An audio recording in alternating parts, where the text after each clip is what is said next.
به نام خداوند بخشنده و مهربان.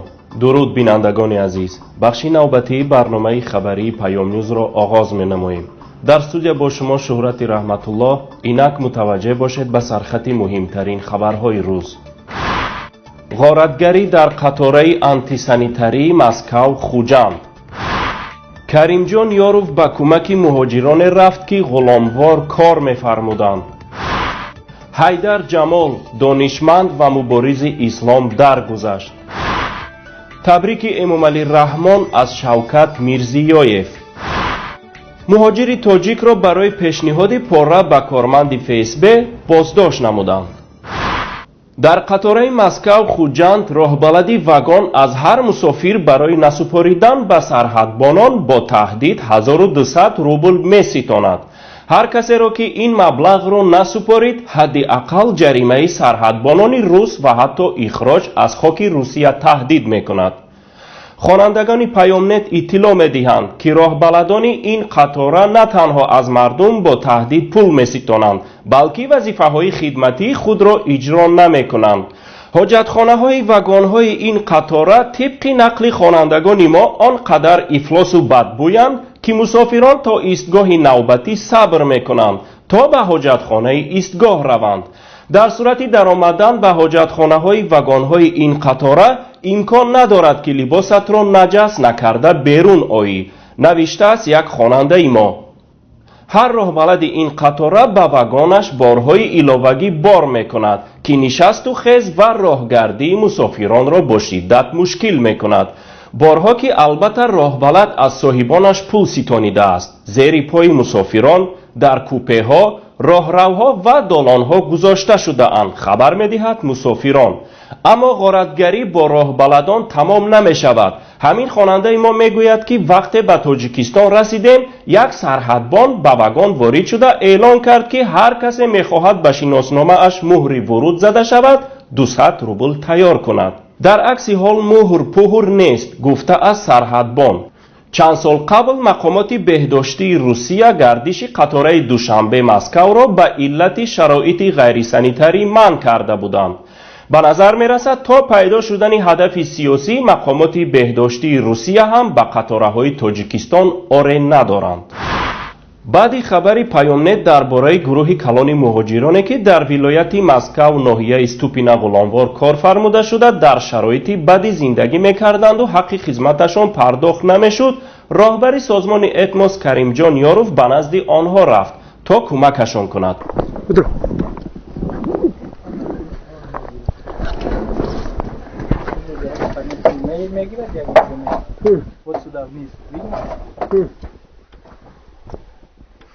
Yakşini şarvanı duysun, این جای خروخوری. سه روز میشه، دو روز میشه هیچ کس خورد در همین برف هم همینجا خروخ میخوره. دو روز میشه هیچ کس خورد.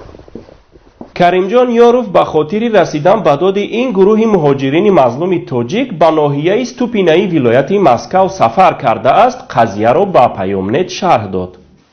یک گروه مهاجران تاجیک به نزدیکی به ما مراجعت کردند که در جای کار آنها با آنها حق ماهانه آنها را پرداخت نکرده ایستادند و این چنین یک شرایط سنگینی دارند و ما به ولایت مسکو به شهر استوپینا رفتیم. آنها در یک قشلاق زندگی میکنند و آنها در صحرا کار میکردند. علاقه آنها حدود یک 6 ماه زیاد شد کار کردن. از روی گفته آنها معلوم شد که با آنها یک قسم پول را پرداخت کردند و تا ماه آگوست از سپتامبر این طرف آنها یگان ماهانه نگرفتند و آنها وعده کردند که گویا که باید که همین حاصل را فروشند و پول آنها را پرداخت کنند، ولی متاسفانه این وعده دهی ها علاقه حدود 2 ماه می شود و پول آنها را ندادند. در حقیقت آنها در یک شرایط دشوار می باشند که حتی آنها برق ندارند و مجبور 2 واگن آهنی که یگان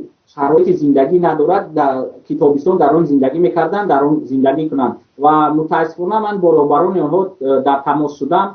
آنها وعده کردند که پول آنها را میدهیم، ولی موافق گفته آن راهبران گویا که اینها نه به ما بلکه با همون حاصل با کارشان گویا که شرطنامه کرده باشند، ولی از روی گفتی مهاجران چنین نیست، چون که با آنها وعده داده بودند که هر ماه نو وابسته از کار با آنها با مبلغ 30,000 روبل هر یکی آنها حقی ماهانه میگیرند. متاسفانه گفتنی هستم که در آنجا باز یک زن تاجیک هم پیدا شد که در دیگر همین کارخانه همین شخصان کار میکند. آن زن تاجیک گفته است که گویا که آنچه که مهاجران تاجیک میگویند خود میگویند و وعده دادن که حتما ما میخورند و پول آنها رو پرداخت میکنند، ولی باوری است که آنها با این راه میخواهند که وقت رو دوام دهند و آن حاصلی که در همون انبار آنها مانده است او را هم فروشند و از آنجا گریخته روند. کارفرماها 2 نفر یهودی تبار گرجستانی که شهروندی روسیه دارند، یک نفر دیگر آذری که شهروندی روسیه دارد و اینچنین یک یهودی تبار اسرائیل که شهروندی اسرائیل را دارد. حتی کار تا آن درجه رسیده است که 1-2 نفر آنها حتی نام‌های قلبکی به مهاجران گفتند و ما نام اسم نسب آنها را الکی با راه‌های خود معین کردیم که آنها کی هستند. حتی جای زیستی آنها رو هم معین کردیم، یک نفرشون رو. برای همین با باوریتون گفته میتوانم که آنها همون شخصانی که بار کردیم همون شخصانی باشند، نه اینکه دیگر که با نام‌های قلبکی خود رو معرفی کردند. و آنها وقتی که بچه‌ها به بر مراجعت کردند، آنها از این دیدگاه شده گفتند که شما با تلویزیون مراجعت کردید، اگر خواهید به سفارت به کجای خواهید مراجعت کنید شما پول خود رو نمیگیرید. و آن نفرانی که مهاجرت کرده بودند الکی به آنها تهدیدها هم کردند. وقتی که من با واسطه تلفن با آنها گفتم که چرا شما با آنها تهدید کردید، آنها گفتند که ما هیچ تهدیدی نکردیم، ولی ما الکی اون که آنها تهدید کردند ما ضبط سیم رو با خود داریم و در جای درکاری به مقامات هم میسپاریم. گفته هستم که خدمات مهاجرت تاجیکستان الکی از این کار با خبر است و امروز یا پگاه به جای حدود انشاءالله یک جای این حادثه رو پیگیری کرده تا حد اقل حرکت میکنیم که پول این مهاجران برگردانده داده شود. از دیگر طرف این مهاجران ترس از آن دارند که راهبرشان گفته بود که من تمام حجت‌هایتان رو درست میکنم، ولی متاسفانه درست نکرده است و آنها را با خدمات مهاجرت روسیه ترس داده است که من شما را از اینجا اخراج میکنم. ما حرکت هرچند که شرطنامه ندارند، ما بعضی حجت‌های هم داریم که تصدیق کنی کارهای آنها میباشد. و مثال آن که در آنجا کار کردن رسم‌ها دارن یا که ویدیوها دارن، این هم در دادگاه یک حجت حساب می شود. و این خاطر من فکر میکنم که اگر که سر این هر نفر که در آنجا 22 نفر هستند بغیر از این در دیگر ولایت ها هم کارخانه دارن، فکر میکنم که آنجا هم تاجیکان کار میکنن مهاجران و حق ماهانه خود رو نگرفتن. و فکر میکنم که با این راه ما میتوانیم، چون که خیلی که میدونیم موافق قانونگذاری روسیه برای هر یک مهاجر غیر قانونی این شرکت به مدت 1 میلیون روبل روسی جریمه کرده میشد و فکر میکنم که آنها بهتر است این پول اینها که قریب 2 میلیون روبل روسی رو تشکیل میکند بهتر است این پول رو برگردانده میکن از آن که 22 نفر رو 1 میلیونی به کمیته مهاجرت روسیه با بودجه روسیه این پول رو دهند و فکر میکنم که بهترین آنها همین پول مهاجران رو برگردانده میکنن، چون که این به فایده آنها میباشد. اگر که نه وقتی که ما به دادگاه مراجعت کردیم و به خدمات آنها سر هر یک مهاجری غیر قانونی به کار گرفتهشان 1 میلیون روبلی به بودجه روسیه میسپارند همچون جریمه. هم پول مهاجران رو میدن و مهاجران ترس از آن داشتن که آنها رو اخراج میکنن، ولی موافق قانون آنها قانون رو الکی ویران کردن نو بسته از آن که با چه سبب و آنها البته در این صورت هم اخراج کرده میشن از حدود روسیه.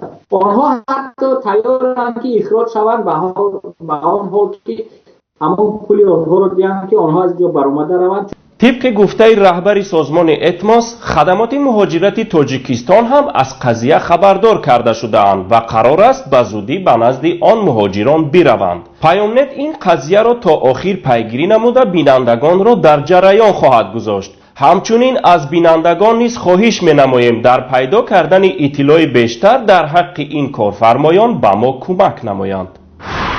شام گذشته حیدر جمال، متفکر، فیلسوف و مبارز، یکی از بنیادگذاران حزب نهضت اسلامی شوروی، رهبر کمیته اسلامی روسیه در سن 69 سالگی از عالم درگذشت. خبری درگذشت او را دوستش روزنامه‌نگاری معروف روس ماکسیم شفچنکو اعلان کرده است، اما سببش را خبر نداده است. اما در مصاحبه با نشریه کامرسانت گفته است که سبب مرگ او بیماری طولانی بوده است. حیدر جمال نه تنها دانشمندی ورزیده بود، بلکه از مبارزه برای پیروزی حق هرگز دست بردار نبود. همیشه از حق دفاع میکرد و از گفتنش نمی‌هراسید. نظرش در مسائل سیاسی خاص بود که پسند دولتمردان و زورگویان نبود، اما همیشه از دیدگاه خودش دفاع میکرد. حقگوییش باعث بارها زیر فشار قرار گرفته نشده بود. این دانشمند فرهیخته 6 نوامبر سال 1947 از والدان آذری در شهر مسکو به دنیا آمده است و هنوز در ایام دانشجویی بنابر عقیده‌های بورژوازی داشتنش از دانشگاه رانده شده است. حیدر جمال بارها در جشن و نشست‌های حزب نهضت اسلامی تاجیکستان در تاجیکستان شرکت و سخنرانی نموده است.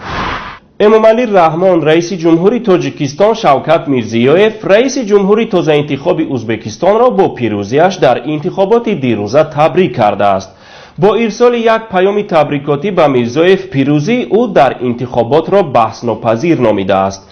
بعداً ضمن یک گفتگوی تلفنی بعد تبریکات دوباره مسئله همکاری‌های آینده تاجیکستان و ازبکستان را بررسی نموده است. شوکت میرزیویف که از سال 2003 تا زمان مرگ اسلام کریموف وظیفه سروزیری ازبکستان را به دوش داشت، بعد درگذشت کریموف اجرا کننده وظیفه رئیس جمهور بود. طبق اطلاع کمیسیون مرکزی انتخاباتی این کشور، شوکت میرزیویف 88.6% آوازهای مردم را به دست آورده است. مقامات انتظامی شهر ساراتوف روسیه علیشر خوجانظروف نام شهروند 35 ساله تاجیکستان را بازداشت کردند.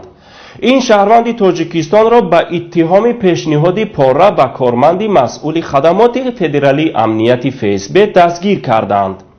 شعبه تفتیشاتی گفته است که علیشر خوجانظروف برای گرفتن پتنت یا اجازتنامه کار به اداره امور داخلی شهر ساراتوف پاسپورت خود را سپاریده است.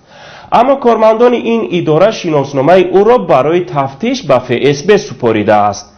نظر به معلومات مفتشان، خوجانظروف برای بدون تفتیشات بازپس گرفتن پاسپورت خود به یک کارمند خدمات فدرالی امنیت در حجم 30,000 روبل پاره پیشنهاد کرده است و فوراً از جانب مقامات انتظامی به این جرم مورد بازداشت قرار گرفته است.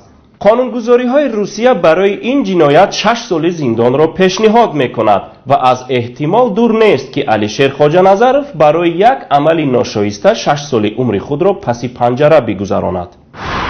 اکنون مختصر از خبرهای منطقه و جهان. هواپیمای بسیار ساحوی سو-33 روسیه هنگام فرود آمدن به میدان کشتی هواپیمابر ادمیرال کوزنتسوف سقوط کرد. در این باره خبرگزاری اینترفاکس با تکیه به منابعش در وزارت دفاع روسیه گزارش داده است. سبب این صدمه را حربیان روس در کنده شدن تراس گفتند که هنگام فرودایی هواپیما برای بازداشتن آن کمک می‌کرده است. نیمه ماه نوامبر هم وزارت دفاع روسیه از صدمه هواپیمای جنگی میگ 29 متعلق به این کشتی خبر داده بود. سروزیر ترکیه بن علی یلدریم با یک سفر رسمی وارد مسکو شده است. قرار است یلدریم با مقامات روس مسائل اقتصادی از جمله خط انتقال گاز روسیه توسط ترکیه را بررسی نماید. گفته می شود سفر سروزیر ترک به بهتر شدن مناسبات روسیه و ترکیه مساعدت خواهد کرد. بنا العبیدی 7 ساله که در بلاک خودش از حیات حلبی محاصره شده از طرف رژیم بشار اسد حکایه می کرد، بیش از یک شبانه روز است که در شبکه اینترنت پیدا نمی شود. این دخترک همراه با مادرش در ناحیه کترجه شرق حلب زندگی می کرد. 3 ماه پیش او به بلاگ نویسی در توییتر شروع کرد و از جهانیان دعوت کرد به قتل عام در حلب خاتمه گذارند. دیروز صحیفه او که بیش از 200,000 آبونچی داشت از شبکه رفته شد. 3 دکبر مادر این دخترک نوشت که اینک ما مطمئنیم که ما را ارتش بشار اسد غصب کرد. بینندگان عزیز، اینجا به پایان برنامه خبری پیام نیوز رسیدیم. شرح مفصل خبرهای ما را از پایگاه خبری پیام نت و گزارش‌های ویدیویی ما را از یوتیوب پیگیری نمایید. برایتان خبرهای خوش و خوشی‌های زندگی را تمنا می‌نماییم. تا بخش نوبتی خیر خدا حافظ.